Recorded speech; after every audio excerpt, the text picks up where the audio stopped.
So the question comes up about why I chose to adopt, and this really goes back to the way Randy and I were raised. When I grew up, we had exchange students in our house, and when my father ran his construction business, sometimes some of his workers who, for whatever reason, were migrating through didn't have a place to stay, and they would stay at our house. So for me, family has never ever meant genetic ties to someone. It's always meant who you loved and who you were living with. For Randy, his family was sort of raised the same way. A lot of his siblings, and then he himself had their best friends live with them for more than a year because those friends' families either moved away or there were bad living situations at home, and so the friends moved in. And Randy learned that family is who you're with. So family's never been your genetics. It's always been who you love. Randy and I got married when I was 35, so that was really too late for us to have a large family that we both sort of always wanted. So we thought that's okay.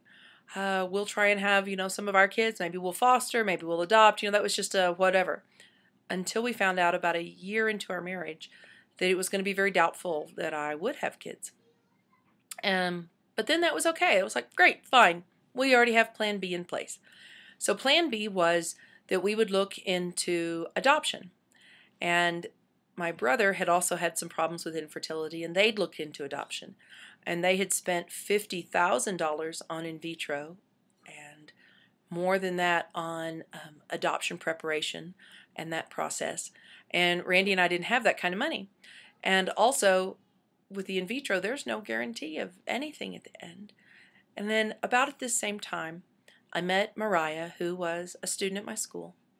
She was in 8th grade, and she had just come into foster care when she came to my school, and she was a very angry young lady, as anyone would be, after being taken away from the only family you've known, even if it was a bad situation, and being put into a home full of rules and full of strangers.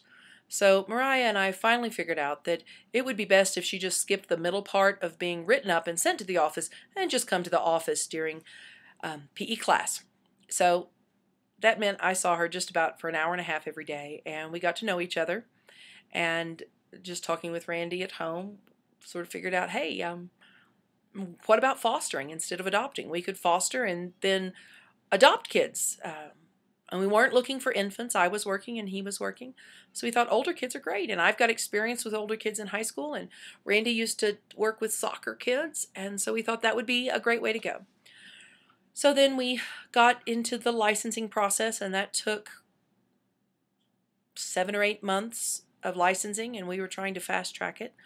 And then we found out that Mariah was not available to be placed in our house because she was not yet free for adoption. So that sort of shut that down. Mariah, as she traveled through the foster care system, had been in 4 different homes, but still managed, when her foster parents would allow her, to keep in contact with me periodically. During that time, we were surprised and had our own biological kid, who was a shock to the fertility specialist as much as it was to us. But we kept on fostering. By the time he was born, we had 3 kids who were younger, and then they went back to family. And the next set of kids my agency moved in with us was 4 separate teenagers. There were some sisters who were twins. We've adopted one of those twins. The other one doesn't. So we've got a set of twins in the world that have different parents on their birth certificates. That's something new. And then there was 2 other young ladies who were not related, and then they called me one afternoon and said, hey, we've got this other 5th kid for you. We know you have space in your house. I don't know why they thought we had space in this other house, but we know that, she'd be great. She'd be perfect. What do you say? And at this point, I was a little overwhelmed. I had a little baby and trying to manage the needs of 4 teenagers. I said no, and they sort of kept badgering me. And they know my weaknesses, and so I finally said yes. Okay, fine, bring her over. And they said, okay, well, we'll try and get Mariah over there to you right after the weekend. And I froze, and I can tell you the exact point that I was on the highway whenever they said the name Mariah, because I shouted out, Mariah Barton? There aren't that many Mariahs in the world. They said, how did you know her name? They were a little freaked out there too. And then I explained to them that I've known Mariah and that she was the reason I got into fostering.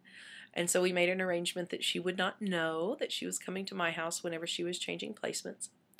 And whenever she walked in, I gave her a big hug, and she started crying too. And then it was a couple days before we could get all the paperwork necessary to get her into school. So she and I got to spend those 2 days just Mom and Mariah at home and getting to know each other. It was then that Randy reminded us that early on, whenever I was just at Mariah's principal, I had taken Mariah out to dinner with Randy. Just, hey, look, she's a really nice person. This is one of the reasons I want to foster, sort of to prove to him that foster kids weren't bizarre. And I got up to go to the restroom, and Randy swears that Mariah turned to him and said, so, when are you going to adopt me? And Randy was a little bit freaked out because we hadn't even been licensed foster parents at all, and he was wondering what I had been promising this child. But I hadn't mentioned anything, and Mariah was just having some good fun, but really she wanted to be adopted because she wanted to have that family that she didn't get to have. So that's why we choose to adopt. I've always wanted a big family. And after my 2 pregnancies went as horribly as they did, I don't know how that Michelle Duggar woman has 18. These were just miserable, miserable times for me. So maybe that was the reason. I get miserable pregnancies to encourage me to foster and adopt other kiddos. So then we met Joe and Jacob. They came into our lives. Originally, they came in as my mom's foster kids. But I just bonded so well with Joe because he's a Mensa nerd just like me. I thought, oh my goodness, this little Mensa nerd has to be guided through life by another Mensa mommy, because Mensa kids who don't get guided into life by Mensa parents frequently feel like they're complete freakazoids. And Joe was a freakazoid starting out, but he's gotten a lot better, and he's now a wonderful 15-year-old college protege. And little Jacob was just super precious. And so then we adopted those guys, and then John also came into our lives, and now some of the ones that we didn't get to adopt until they were older was simply because CPS had decided these kids weren't adoptable. After all, they were older, African American, teenage girls, hood backgrounds, abuse and neglect. No one's going to want them. And so they weren't freed for adoption. So we just waited until they were over 18, and you can adopt anybody over 18. I could adopt Johnny Depp. That could be a thing. So that's how we adopted Layla, and then it just moved on from there. And there are some couple kiddos in my house right now that are not available for adoption, but that's okay. They know that even if it never became finalized, they always can come home for Christmas, and they still do.